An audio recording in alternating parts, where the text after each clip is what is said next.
Ouais, bah oui.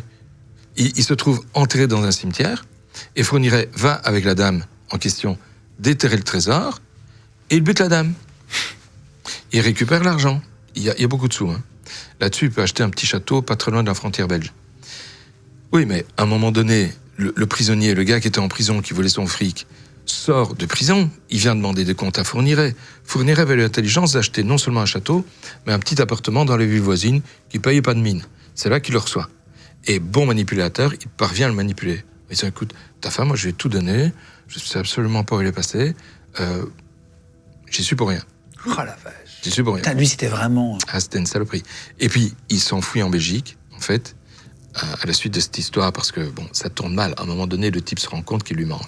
Donc, il s'enfuit en Belgique, et là, il se planque. Il se planque, notamment, il devient surveillant dans une école communale. Mais c'est pas vrai. Si, c'est pas une blague. Il est surveillant dans une école communale en Belgique pendant un moment. Pendant cette période, il va se tenir plus ou moins calme. Il y aura quand même quelques meurtres, hein, dont la petite Elisabeth Brichet de la région namuroise. C'était quoi cette histoire? Et c'est la même chose que d'habitude.